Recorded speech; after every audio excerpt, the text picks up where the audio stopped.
C media channel நேயர்களுக்கு வணக்கம். 2026 அடுத்த சிஎம்மாக யார் வருவாங்க அப்படின்னு மக்களிடையே கேட்போம். வாங்க வீடியோக்குள்ளே போகலாம். ஐயா, 2026 இப்போ தேர்தல் வந்து பார்த்தீங்களா, அந்த தேர்தலில் எந்த ஆட்சி வந்தால் நல்லா இருக்கும்? திமுக ஆட்சி வந்தால் தாங்க நல்லா இருக்கும்.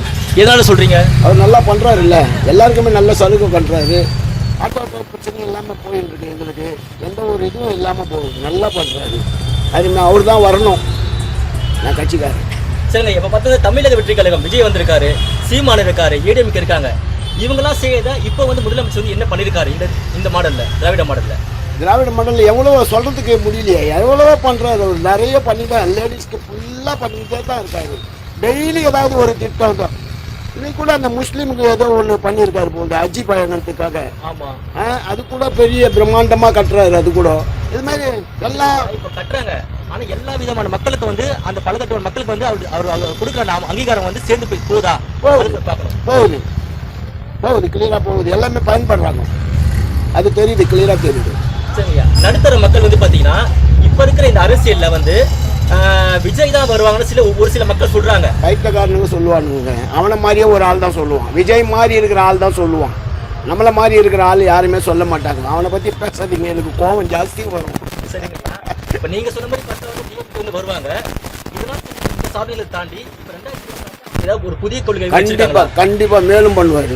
இப்போ எதுவுமே அறிவிக்க மாட்டாங்க, கொஞ்சம் கிட்ட நெருக்கத்தில் ஏதாவது சொல்லுவாங்க. இருந்தாலும் வந்து அது சொல்லாததே செஞ்சிருக்காரு. அவரு சொல்றதையும் செஞ்சாரு, சொல்லாததையும் நிறைய செஞ்சுட்டாரு. அப்ப அவருடைய ஆட்சி முறை வந்து மக்களுக்கு வந்து ஏற்றவாறு சூழல். கண்டிப்பா பெரும்பாலும் அதாவது பெரும்பாலும் பிடிக்குதுங்க அவரை. அந்த ஆட்சி, இந்த ஆட்சியை வந்து லேடிஸ்க்கு பயன்படுறாங்க எல்லாருமே. இப்போ என்ன பஸ் எல்லாம் இலவசமாக போயின்னு இருக்கு, ஒரு உதவித்தொகை, அப்புறம் வந்து குடும்ப தலைவி உரிமை தொகை, இதெல்லாம் நிறைய பண்றது. இப்போ கூட பண்ணிட்டு இருக்காரு. நிச்சயமா சொன்னீங்க பாத்தீங்களா, இப்போ உங்களை மாதிரி வந்து பார்த்தீங்கன்னா நீங்க வந்து ஆட்டோ ஓட்டுறீங்க, சரிங்களா? உங்களுக்கு சவாரி இருந்தால் தான் உங்களுக்கு வந்து உங்க குடும்பத்தை வந்து நீங்க வந்து ஒரு வருமானம் பண்ண முடியும். இப்போ வந்து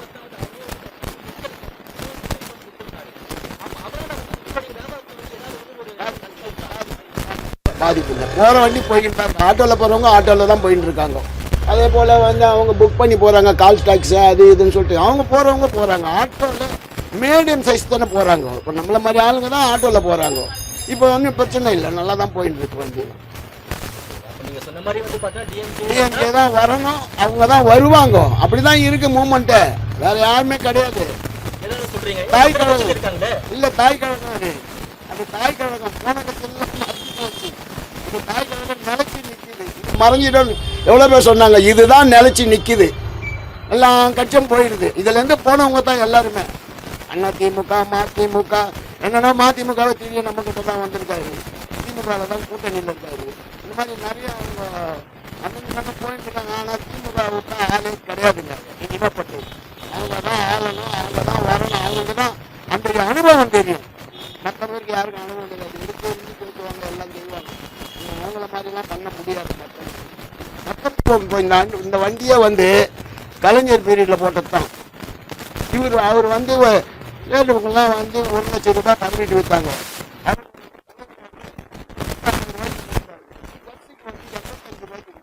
பர்மிட்டர் 1 லட்சம் எங்க, 85 ரூபாய். ஆமா, இந்த மாதிரி எல்லாம் பண்றாங்களே நலத்திட்டம் உதவியெல்லாம். அவங்கள விட்டா வேற யாருங்க மக்களை காப்பாற்றுவாங்க? தமிழ் மக்களுக்கு உரியவர் அவங்க தாங்க. நன்றிங்க ஐயா, சிறப்பையா, நன்றி. மெட்ராஸில் நம்ம வெள்ளத்தை எவ்வளவோ பார்த்தோம், எல்லாத்துலேயும் நீந்தணும். ரொம்ப தண்ணி எதான் இப்போ மெட்ராஸில் எவ்வளோ தண்ணியெல்லாம் வடிஞ்சு போய் நல்லா ஃப்ரீயாக இருக்குது. எவ்வளோ மழை வந்தாலும் தண்ணி வந்து நிற்கிறது இல்லை. அதாவது போக்குவரத்து ஜனங்களுக்கு உள்ளதே அது இது செய்கிறாங்க, அதனால நமக்கு பிடிக்குது. அவர் வந்தால் நல்லாயிருக்கும். இல்லைங்க, இப்போ பார்த்தீங்கன்னா வந்து நீ சொன்னீங்கல்ல, சென்னையில் வந்து பார்த்தா தண்ணி தேங்கல சொல்லிட்டு. ஆனால் ஒரு சில வந்து இப்போ வந்து அது ஒரு இடத்துல ஒரு ஏரியா, அது ஒரு இடத்துல நிற்க தான் செய்யும். இதே அண்ணாடிஎம்கே ஆஃபீஸுக்கிட்ட எவ்வளோ தண்ணி நிற்கும் தெரியுமா? குளம் மாதிரி நிற்கும், 1 மாதம் நிற்கும். எவனுமே கண்டுக்க மாட்டானுங்க. நாங்கள் அந்த வழியாக போகிறது வர்றதுனால சொல்கிறேன். அதே மாதிரி எங்கள் ஏரியா தேனாம்பேட்லையும் சரியாக தண்ணி நிற்கும், கண்டுக்கவே மாட்டானுங்க. அது 1 வாரம் ஆகும். இப்போல்லாம் தண்ணியே நிற்கிறது இல்லை, டக்கு டக்குன்னு கிளியர் ஆகுது. ஒரு இடத்துல அப்படி நிற்க தான் செய்யும். எல்லாம் கரெக்டாக பண்ணிட முடியுமா? அப்புறம் என்ன?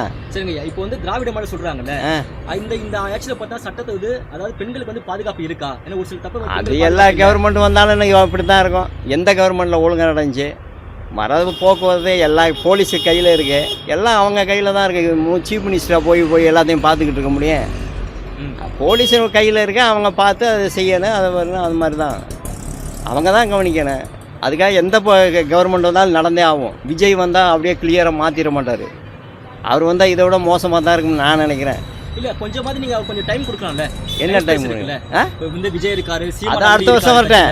இந்த இது போட்டேன், அடுத்த வருஷம் அவர் இதாகட்டும், எக்ஸ்பீரியன்ஸ் ஆகட்டும், அடுத்த இதில் அவருக்கு போடுவோம். ஒரு வருஷம் நீங்கள். ஆமாம், அனுபவம் வரட்டேன். இப்போவே தடுமாறுறானுங்க எல்லாத்துலேயும். என்ன அது ஃபஸ்ட்டு எடுத்து கையோடு போய் ஏறி உட்காந்துட்டோம்னா அது வேலைக்கு ஆகாது. எல்லாம் அனுபவம் வேணும் எதுக்குமே. இப்போ இந்த கடை நடத்துங்கன்னு வச்சுக்கோங்களேன், இந்த கடையில் டக்குன்னு உங்களை விட்டால் நீங்கள் நடத்துவீங்களா? கொஞ்சம் எக்ஸ்பீரியன்ஸ் ஆகணும். அதை வச்சு தான் இப்போ முன்னுக்கு அடுத்த இதுக்கு வரணும். உடனே நான் வந்துடுவேன் அப்படின்னா இப்படி வந்து என்ன சினிமாவா அது? இல்லை, கேட்குறேன். மக்களோட மக்களாக இருந்துச்சுன்னா அவருக்கு அனுபவம் வரணும். வர அடுத்த இதில் பார்ப்போம். இந்த இது வேணாம். 2026 உங்களுக்கு எனக்கு ஸ்டாலின் தான். ஆமாம், சரி, நான் இப்போ எக்ஸ்பீரியன்ஸான இருந்தால் தான் ஓகே அப்படின்றீங்க.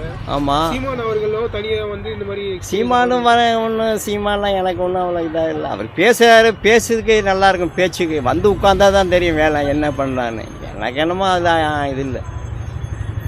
இப்போ திராவிட மாடல்னால் அவங்க நல்லா செஞ்சுருக்கானுங்க இந்த தடவை என்னையை பொறுத்த வரைக்கும்.